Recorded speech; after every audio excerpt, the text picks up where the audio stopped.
2018 Peugeot 208 Hatchback Review. The good points of Peugeot 208 Hatchback: excellent fuel economy, low emissions, stylish looks and interior, comfortable out. The bad points of Peugeot 208 Hatchback: automated ETG transmission is jerky, stingy beginner's model, unsettled ride, driving position won't please everyone. Smart, efficient and practical, the Peugeot 208 Hatchback may be the latest model in a very long brand of appealing small cars in the French brand. It does, however, have two issues. Primarily, it competes inside most competitive sector where cars such as Ford Fiesta, Vauxhall Corsa and Volkswagen Polo vie for attention alongside other talented superminis much like the Citroën C3, Renault Clio, Seat Visa, Skoda Fabia and Toyota Yaris. And there are several more besides. It even offers a ghost from the past to contend with, the Peugeot 205. Considered one of the top small hatches on the 1980s, particularly high-performance GTI guys, it's remembered fondly in Peugeot circles. Lower weight, high quality. So the 208 has great expectations heaped upon it and, in the beginning, it seems like a worthy successor on the great 205. The styling is not difficult but effective, and it also certainly doesn't possess the stodginess on the 206 and 207 that preceded it. On average 114 kilograms may be shaved overweight from the 207 it replaced, too. Its lighter body and underpinnings show that smaller engines and perform better when using the less fuel, plus components such as brakes can be reduced in proportions. It's provided with high-efficiency 3-cylinder PureTech petrol engines, whilst the Bluety diesel models are really efficient, with claims as high as 94.2 miles per gallon. For those seeking something peppier instead of full-blooded, there's a 165 horsepower 1.6-liter turbo petrol, with plenty of torque to propel the 208 from 0-62 miles per hour in 7.4 seconds. Performance-focused 208T. Earlier versions with the 208T were quick as a result of a 200 horsepower 1.6-liter turbocharged engine, though the handling lacked the finesse and fun from the Ford Fiesta Street. That all changed at the conclusion of 2014 when Peugeot Sport, the marque's racing division, fiddled its handling, having a mild rise in power to 208 horsepower. The car was transformed, thanks towards the wheels being pushed further out for the sides on the car, the brakes being upgraded plus a trick differential at the cab end to bless the 208T with incredible cornering prowess. Facelift and revisions from 2015. Summer 2015 saw the arrival with the facelifted Peugeot 208, new bumpers front and back, including a larger grille, different light designs with greater utilization of LEDs, along with a new suite of colors were the obvious changes. Fewer modifications were made inside, even though trim levels were rejigged with additional levels of standard equipment along the range. Daringly different interior.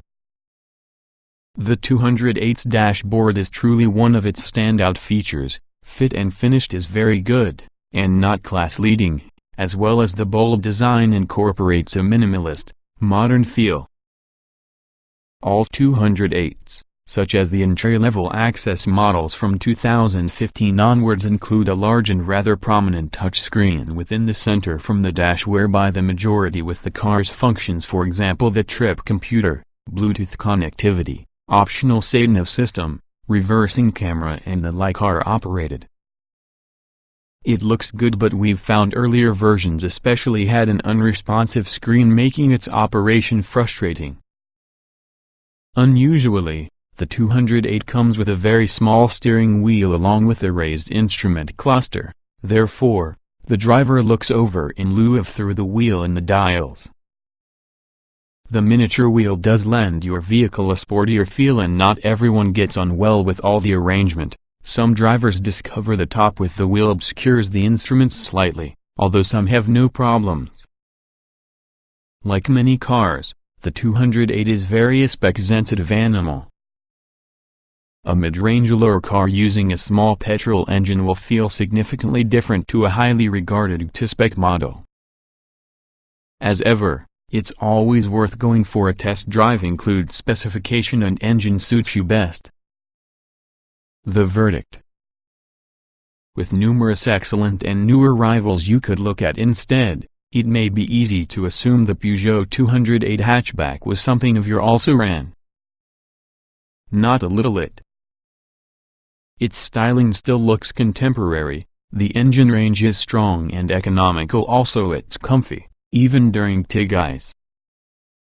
Has it got the required steps to be supermini legend just like the 205? Watch on in your full Peugeot 208 hatchback review. PureTech petrol is extremely good in 110 horsepower form. Diesels are impressively economical.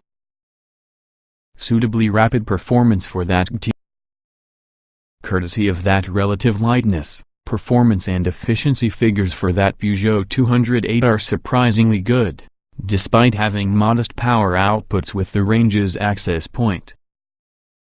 Diesels are definitely more economical written, but few supermini buyers cover high enough mileages to recoup the value premium. Peppy Peugeot 208 petrols. Mainstay from the 208 range is often a 3-cylinder 1.2-liter motor. In its simplest form, the non-turbo 1.2 PureTech 68 has, you guessed it, 68 horsepower and simply 106 Nm of torque available, peaking at 2,750 revolutions per minute. A 5-speed manual gearbox is standard here. This will be needing the engine being worked hard, and therefore become less efficient, because you strive to have a 062 miles per hour use of 13.8 seconds or a top-notch speed of 103 miles per hour. A better choice will be the 1.2 PureTech 82 version on the same engine and transmission combination. That slight elevation in chance to 82 horsepower, having a similar surge in torque to 118 Nm causes it to be a little easier to maintain traffic. Top speed the following is 109 miles per hour, as the 062 miles per hour time may be shaved into 12.2 seconds. Fitting a 5-speed automated manual gearbox for this engine, EG5 and Peugeot outspeak, makes for your least appealing 208. The transmission itself is jerky, struggling to hold a candle into a conventional automatic gearbox in smoothness terms, and yes, it's also slow. While the very best speed nudges nearly 111 miles per hour, the 062 miles per hour time is stretched at zoom to 14.5 seconds. Pick on the range could be the turbocharged 1.2 PureTech 110S and S. That's how Peugeot identifies its models with stop-start fuel-saving technology. A 5-speed manual is again standard, but a regular 6-speed automatic can also be available. More important versus the power increase to 110 horsepower could be the richer seam of torque, with 205 Nm made available from just 1,500 revolutions per minute, so that it is a flexible, much easier to drive engine. Both transmissions can take the 208 as much as 118 miles per hour, while at 9.6 seconds the manual's 062 miles per hour time is 0.2 of the second swifter compared to the autos. Fulfilling the warm, in lieu of hot, hatch brief may be the 4-cylinder, turbocharged 1.6 THP 165 engine. A 6-speed manual transmission may be the conduit for 165 horsepower and 240 Nm of torque at 1,700 revolutions per minute being delivered towards the front wheels, resulting in a very 062 mph quote of 7.4 seconds along with a top speed of 135 mph. Fuel miserly Peugeot 208 diesels. Choosing a 208 diesel will essentially mean a range of 4 versions based on the 4-cylinder, 1.6-liter turbo unit.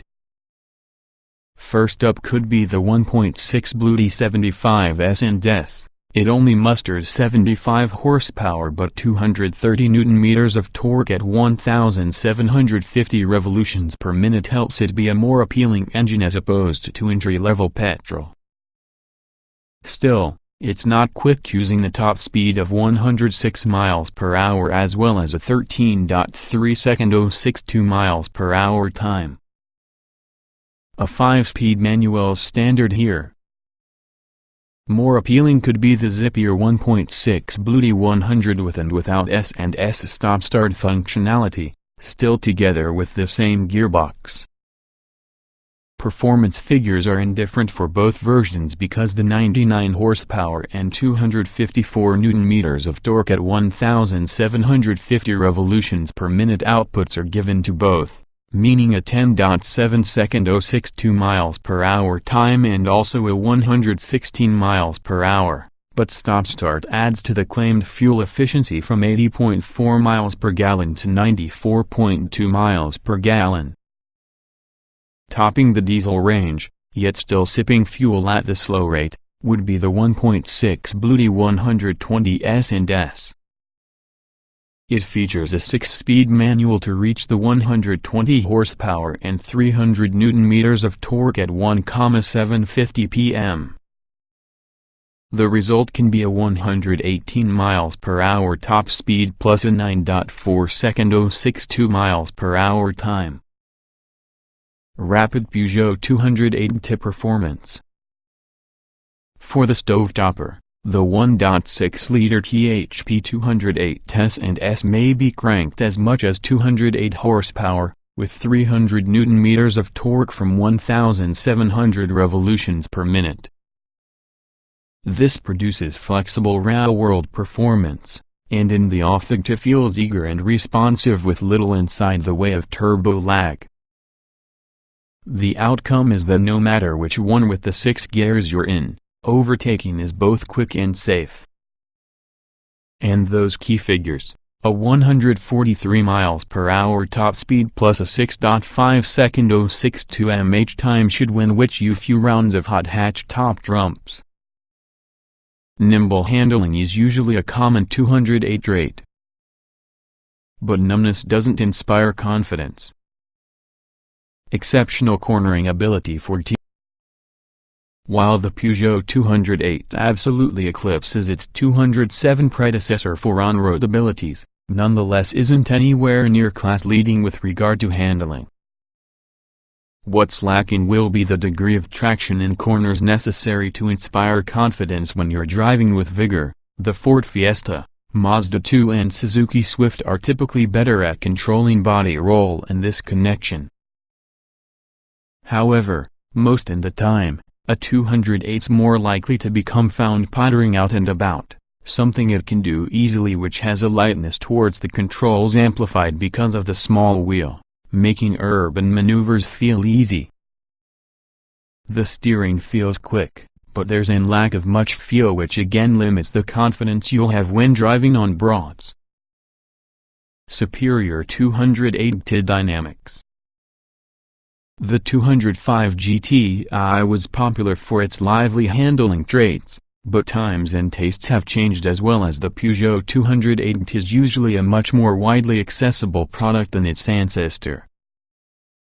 There's much less inside the way of throttle adjustment and bottom movement about the limit within the GT Prestige, although it's more obvious from the GT by Peugeot Sport. Both may be resolutely neutral when cornering if you're gentle using the accelerator. Enthusiasts may lament this deficiency of adjustability, but actually it makes the Peugeot a rounded package, and something that flatters the driving force, no matter ability.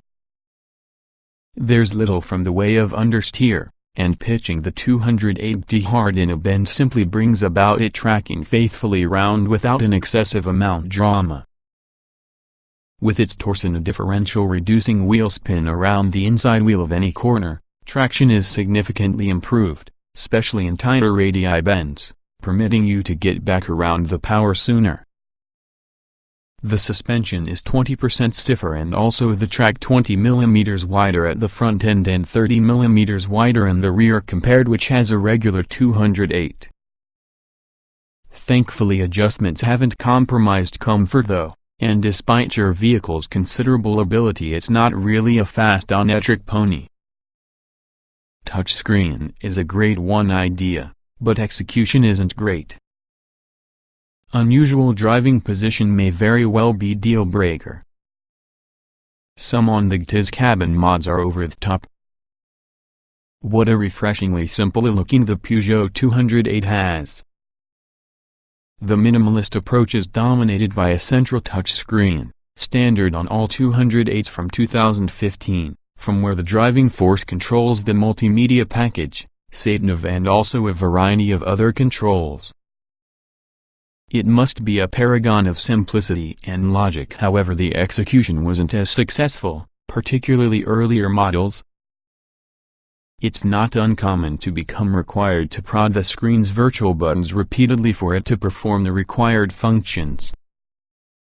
Elsewhere, virtually all surfaces feel of proper quality, with harder plastics maintaining make a physique in places where your fingers may very well come into contact with them less often. Much from the physical switchgear is effective, while using dual-zone climate controls looking especially classy for that supermini sector. The biggest change of approach may be the smaller than normal tire, and that is set lower down than usual, with all the instrument binnacle set nearby the base with the windscreen.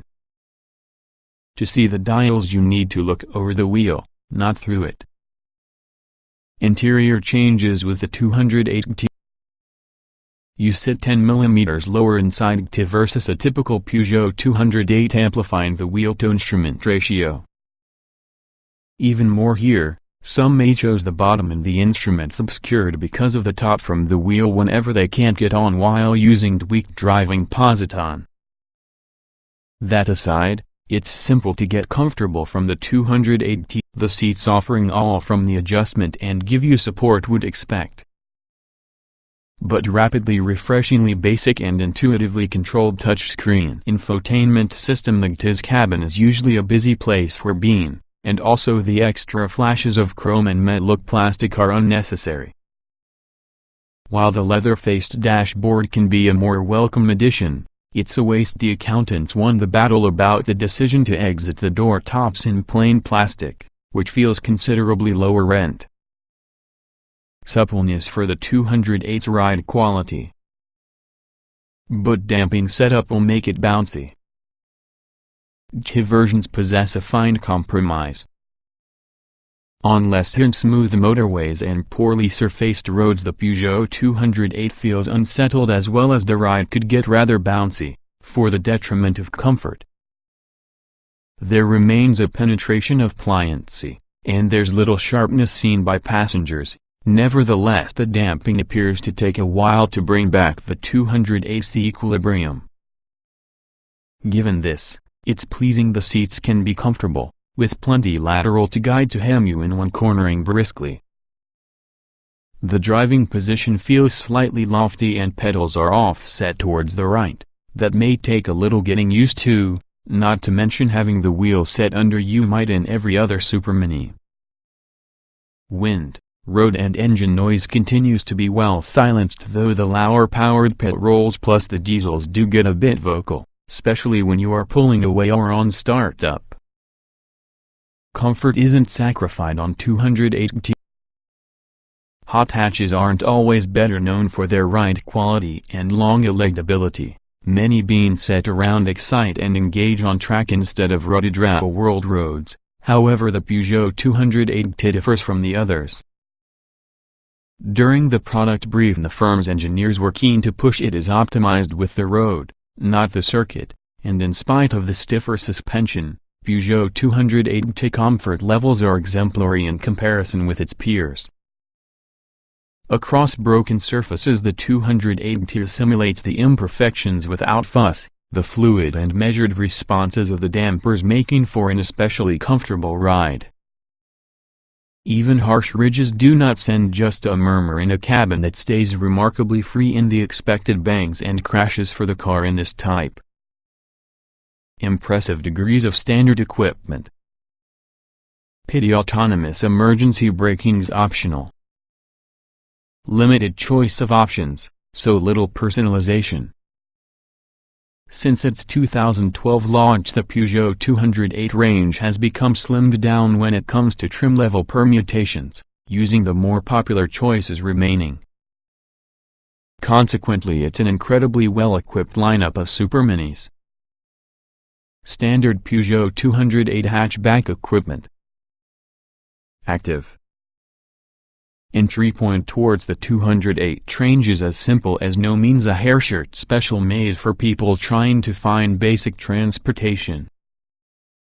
The standard equipment roster includes 15 inches oat alloy wheels, LED day running lights and tail lights, cruise control, electric front windows and door mirrors, remote central locking, 7.0-inch multimedia touchscreen with Apple CarPlay, Android Auto and Mirror Link, DAB radio, Bluetooth connectivity, aircon, leather tire, Allure.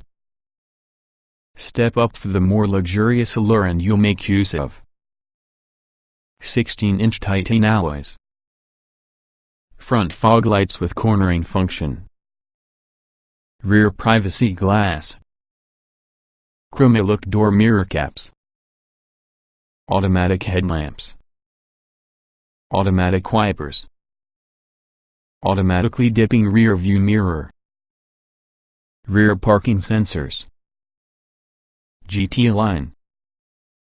Adding a level of sportiness for the 208's appearance, GT line adds 17-inch cesium alloys, electrically folding door mirrors with gloss black housings, single chrome exhaust pipe finisher, electric rear windows, sports leader, aluminium door sill T-watch plates, aluminium pedals, dual zone climate control, T Prestige. Complementing the excess dose of performance, the T Prestige also includes 17-inch carbon alloys, rear spoiler, dual chrome deep exhaust pipe finishers, chroma-look door mirror caps, wheel arch extensions, 3D sat-nav with live traffic updates, leather gear knob, heated front sports seats with half-leather upholstery, red LED instrumentation, Kilo panoramic glass roof, T by Peugeot Sport. Topping the number, the flagship T carries a number of post-factory modifications courtesy on the firm's racing division. 18-inch matte black lithium alloy wheels, matte black finish to grille and door mirror caps, red front brake calipers, 10 mm lower suspension, Alcantara upholstered sports seats, optional Peugeot 208 hatchback extras. Like many superminis, the 208 might be embellished having a range of non-standard alloy wheels and optional paint colors. Even so, the Peugeot's unique in also offering textured paint and also the two-tone coupe French finish. Plus you find menthol white and lime yellow detail packs for both the exterior and interiors, with appropriately colored highlights. Disappointingly not standard could be the active city brake emergency autonomous braking mechanism, as you similarly pay extra to have an SOS system that contacts the emergency services if you're unfortunate enough being involved in a major accident. A reversing camera will also be installed, as can a computerized parking system. If you want your music just a little more old school, then the Peugeot dealer can put in a CD player. 5-star rating from Euro NCAP. Decent quantities of standard safety kit. Autonomous emergency braking is extra, though. In crash tests by independent safety body Euro NCAP, the Peugeot 208 achieved 5 stars with positive overall feedback. It's also worth indicating this test was conducted in 2012 as well as the safety standards of superminis has continued to enhance since then. The 208 safety kit list includes 6 airbags, 2 up front, MBs at the edges and 2 curtain types plus 2 ISOFIX child seat fixings with 3-point attachments from the rear seat. All 208s feature electronic stability control with anti-skid, electronic brake force distribution, and cornering brake control. The stability system includes hill start assist, that helps prevent you rolling backwards, and traction control. Frustratingly, you should pay extra for active city brake, Peugeot's name due to the autonomous emergency foot brake, as well because the Connect SOS and assistance system. This automatically contacts the correct emergency services inside event of the accident. The system is triggered by airbag deployment and also the exact location in the stricken vehicle is usually pinpointed by emergency crews. Compact exterior, roomy interior. Boot space suffers compared to larger rivals. Lack of storage area for bits and pieces. Compared which consists of 207 predecessor, the Peugeot 208 is a bit more spacious and practical, despite its length and height being reduced by 7 cm and 1 cm respectively. By making the packaging more cost-effective, there's more space up to speed, allowing for 6-foot-tall adults for being accommodated easily. Supplying the headroom robbing kilo glass roof isn't specified. The front feels especially roomy, mostly because of how a dashboard in front from the passenger is scalloped away. Given the minimalist look from the 208's cabin, storage for bits and bobs isn't great and right-hand drive cars employ a pathetically small glove box due towards the fuse box starting about half of the potential volume. The 208 is usually a dawdle they are driving around urban areas on account of its diminutive dimensions, aided on higher spec models with rear parking sensors. For an added fee you may also specify a self-parking function, but it's very simple to maneuver in tight spaces anyway. With the spine seats constantly in place, boot space is pegged at 285 liters, increasing 1,152 liters together with the rear seats folded over. You can't access the making levers to fold the seatbacks on the boot, that produces performing the project irksome on 3-door 208s. Be aware the seat doesn't fold completely flat. In later years all 208s stood a 60 hours 40 minutes split rear seat as standard, but this wasn't the situation on early lower spec models. It's not the widest of boot openings either. In addition to the design means the taillights encroach in the width and the opening, an area for form over function there.